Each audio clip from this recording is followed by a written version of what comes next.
82 games, 30 teams, 20 playoff spots. These key numbers reveal the NBA's viewership crisis. As fans increasingly skip games, whether due to schedule fatigue or three-point shooting overload, the league faces a troubling reality. While the NBA celebrates a historic $76 billion media rights deal, regular season viewership has plummeted 45% since 2012. Finals viewership dropped 30% since 2015, and All-Star play 15 fewer games per season than 2 decades ago.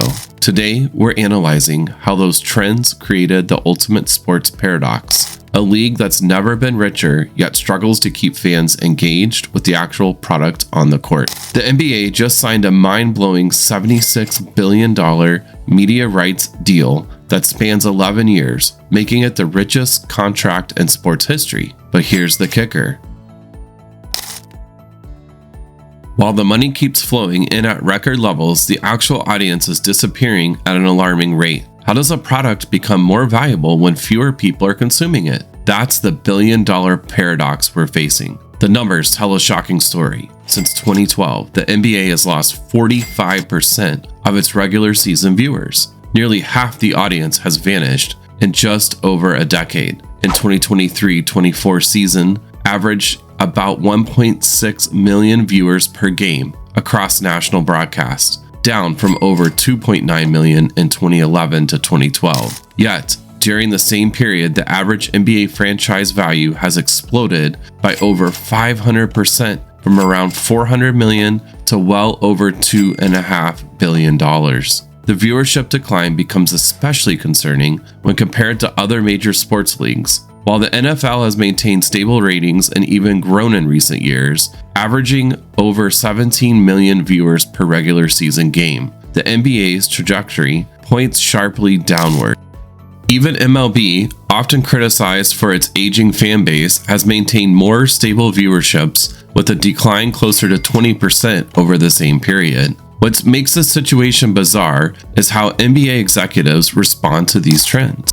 At the recent media rights announcement, Commissioner Adam Silver stood proudly declaring it a historic day for the NBA, focused entirely on the financial windfall while dodging questions about the shrinking audience. When pressed about declining viewership at a press conference last year, one league executive responded, "We're focused on total engagement across platforms," a corporate speak way of saying we don't want to talk about the TV ratings. The physical evidence is just as telling. Regular season NBA games frequently show camera angles that accidentally reveal entire sections of empty seats. In markets like Detroit, Charlotte, and Washington, attendance has plummeted so dramatically that teams have resorted to covering upper sections with decorative tarps to hide the emptiness. Meanwhile, the average ticket price has increased by 30% since 2018. The NBA resembles a luxury apartment building where the owner keeps raising the rent while half the units sit empty. The property value somehow increases even as fewer people want to live there.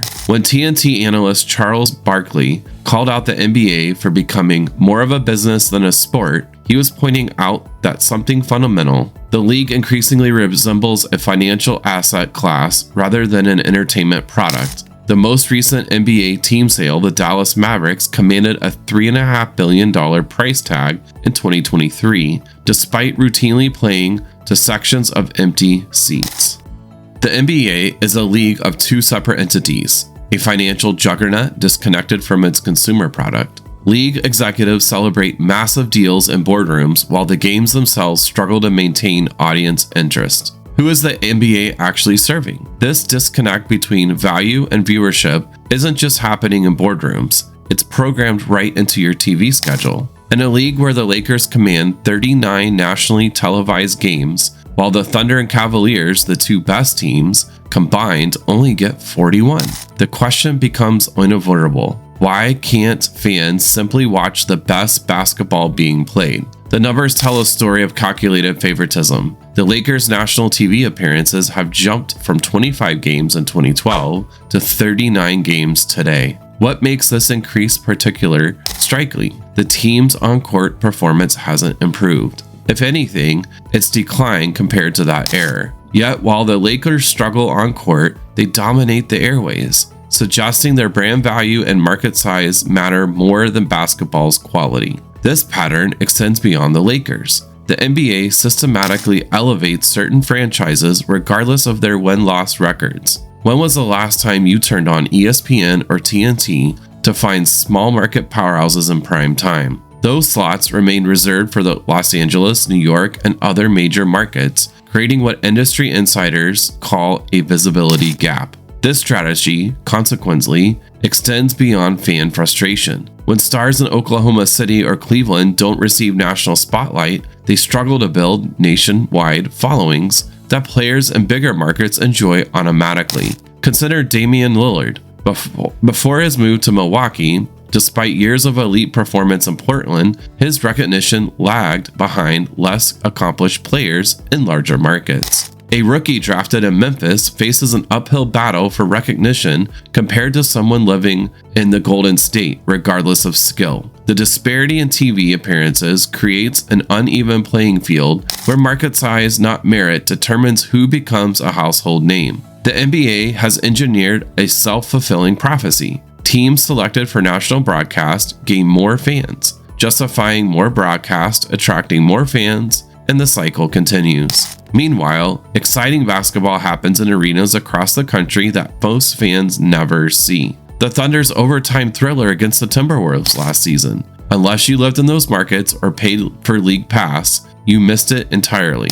This approach contradicts actual fan interest. Data shows viewers want competitive, exciting games, regardless of market size. Yet the NBA pushes legacy franchises over quality matchups. The marketing extends beyond broadcast schedules. Social media highlights, commercial partnerships, and league promotions disproportionately feature players from select teams, creating an artificial hierarchy based on postal code rather than performance. Players recognize the career advantages of spotlight markets. Why stay where your brilliance goes unnoticed when you could gain fame, endorsement, and legacy elsewhere? The NBA's broadcast strategy subtly incentivizes talent concentration, working against the league's stated competitive balance goals. The most confusing part? The NBA is leaving money on the table by showcasing only a handful of teams, missing opportunities to develop new marketable stars and expand their fan base. Beyond the NBA's flawed showcase strategy lies an even more fundamental barrier between fans and the game they love. When LeBron James, a billionaire superstar and the face of the league, admits he resorts to illegal streaming sites just to watch games, something has gone catastrophically wrong with the system. This viewing nightmare drives fans away in droves. Let's get real about what it actually costs to follow your favorite team. NBA League Pass, the season's official streaming service, starts at $16.99 monthly for a single team or $24.99 for all teams. Sounds reasonable, right? Wrong. This is merely your entry fee into a labyrinth of subscriptions. The true villain in this story: blackout restrictions. These geographical barriers prevent you from watching any game broadcasts in your local market, which are usually the games fans most want to see. Living in New York and want to watch the Knicks? Sorry, League Pass won't help you there. To access those blacked out games, you need a subscription to your regional sports network. In New York, MSG Plus costs a staggering $310 per season, while Yes Network runs $240 annually. National broadcasts are split between TNT, ESPN, and ABC, requiring cable packages or additional streaming services like YouTube TV or Hulu Plus Live TV. Consider Mark, a Warriors fan living in Oklahoma. He purchased League Pass for $24.99 monthly, excited to watch Steph Curry play. Then reality hits. Nationally televised Warriors games aren't included, requiring a cable subscription for TNT and ESPN access. When the Warriors play the Thunder, the game is blacked out too, demanding yet another local sports network subscription. 3 different services just to follow one team. Do the math, and you're looking at potentially spending close to $2,000 annually and still not guaranteeing access to every game. A New York sports fan trying to watch all games across all sports could easily spend over $1,500 per year, all because viewing rights are carved up among various networks. This fractured system actively pushes fans towards piracy. While illegal streaming isn't condoned, fans increasingly turn to alternatives like Stream East that offer every game with no blackouts, no geographic restrictions, and more user-friendly interfaces than official options, all for free. The irony is these illegal services thrive, not because fans refuse to pay, but because legal options are prohibitively complex and expensive. As one industry analysis explained, piracy is often a response to a failure of the content provider to make their stuff accessible to people who want to watch it.